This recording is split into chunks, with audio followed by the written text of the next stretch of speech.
Hey, welcome back to my channel. My name is Megan and I help agency owners scale their businesses. One of the biggest mistakes that I see, not just agency owners, but also freelancers and consultants, one of the most common mistakes they make is they think that if they've sourced 100 leads, then they stand to land 100 clients. And this isn't how it works. By the way, if you haven't already, be sure to catch up on my latest video on B2B lead generation. The link is in the description below. One reason that a lot of your leads aren't going to convert into clients is because they're just not qualified.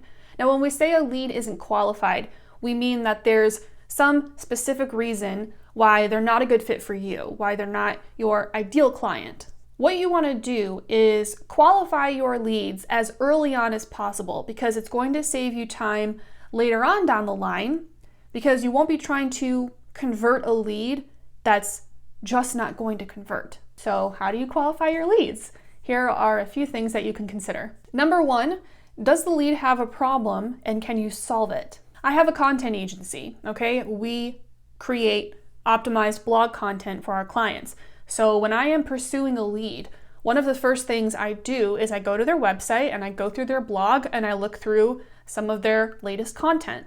And what I'm looking for is something wrong with it. Some problem that I can help them solve, something I can do better. Maybe you have a web design agency or you're a freelance web designer. With your leads, you might find, as an example, that a lead has a website that's not mobile optimized. That's a big problem. Is it a problem that you can solve? If so, amazing. They have to have a problem and you have to have a solution. If that's not the case, they're not a qualified lead. Number two, how soon do they need your solution? You might have a lead that's interested, but they might get back to you with a response like, yeah, this is sounding great, but we're not going to be ready to move forward until Q3. If that's the case, they're not a qualified lead right now. Make yourself a note to follow up with them in a couple of months. I want to point this out because this is really important. Don't let this discourage you. It's going to happen. It's happened to me many times. I have closed quite a few deals months after initially connecting with that lead. It's okay. It's not always going to happen overnight. And if it happens 3, 6, 9 months down the road, that's okay. Just set yourself reminders to check in with them every few months, even if it's a very casual, hey, hope you're doing well, just wanted to see if anything's changed. Okay? The third thing that you can consider is how many employees do they have. This is something that I picked up on earlier in my career in building my agency because I was going after very small companies, like too small, and I couldn't close them. And I started noticing one thing they had in common was that they all had very, very, very few employees. Now, there's a really simple way you can figure this out. Just go to that company's LinkedIn page and see how many employees it has. The number won't be exact because that company very likely has employees that are not on LinkedIn, but that's okay. It's going to give you a general idea. What you want to avoid, which is what I did a million times, you want to avoid companies that have like 2 employees. When you see this, it's probably one of two things. Either this company is super, super new and they probably don't have the money to pay you quite yet, or the company is actually a side hustle and the few people that work there already have full-time jobs elsewhere. I know that sounds kind of random, but I ran into that a lot. Those 2 or 3 employees were not full-time in that business. And that's okay, but they're not a qualified lead. Conversely, if the company has 5,000 employees, that's a totally different story.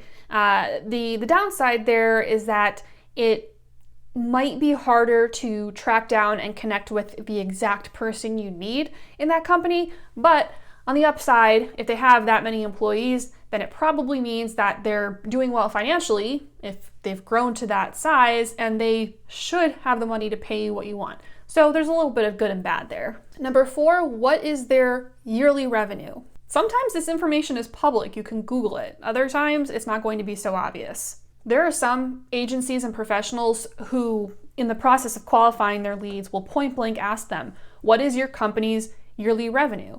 And if the sales seem low for that particular company, it could be a red flag. This is a common question that other people answer. In my opinion, the next question is more important. Number 5, what is their budget for you? Let's say you are a social media consultant and you reach out to a multi-million-dollar company, but their budget for you is only $500 and your rates start at $5,000. That company could have a lot of money, but if they're not willing to allocate enough to you specifically or to your department, to the social media department, they're not a qualified lead. Now, I would say that that's more of an extreme example, but finding out a lead's approximate budget for you is going to be really important. The reason I always care more about the budget than the total yearly revenue is because I have seen this happen before, where a very big company might have a very small budget for me, and conversely, a smaller company might have a bigger budget for me. Or not. You don't know until you ask. To be clear, you might not need to go through all 5 of these points, these questions, to figure out if a lead is qualified or not. For instance, I would argue that if you confirm that a lead has the budget for you, their yearly revenue really doesn't matter as much. The point of qualifying your leads is to weed out people who are definitely not in a place to hire you. And I'm gonna let you in on a little secret. Come here. Disqualifying leads is a good thing. Not everybody is going to be your ideal client, okay? Don't feel desperate to land clients because then you're going to end up with all the wrong ones. And I know this because I did it. Take it from me, learn from my mistakes. You don't want to work with everybody. If a lead can't or won't pay you what you want or close to what you want, then walk. If they have a problem and you're not confident you can provide the solution, walk. Focusing on the quality of your leads, in addition to the quantity, it's going to do 2 things. A, you're going to make a lot more money. And B, you're going to build a business around clients that you actually enjoy working with. I really like my clients. I can honestly say I like them, and that's because I qualify my leads and I'm picky about who I work with. Make sense? And I think it's like kind of the cherry on top. It just sort of happens naturally. My business has seen almost nonstop growth month to month. Guess what? I love you and I want to help you grow your business. If you're an agency owner and you feel stuck trying to increase your revenue, I might be able to help. After getting landing clients down to a science and scaling my agency to almost $20,000 a month in revenue, I bottled up my process and put it in my program, Revenue Spark. My process will also work if you are a freelancer or a consultant. I want to help you earn more money on your terms. This is ultimately what's going to bring you freedom. And isn't that why we all started our own business? If you are interested in possibly enrolling, I have dropped the link in the description below to a page on my website where you can learn more about the program, read a bunch of testimonials, and get the full curriculum. And if you would like to take the next step, that is going to be booking a call with me so I can learn a little bit more about you and your needs, and I can determine if I can actually help you. All right, the button to book a call is on that page. Again, the link is below.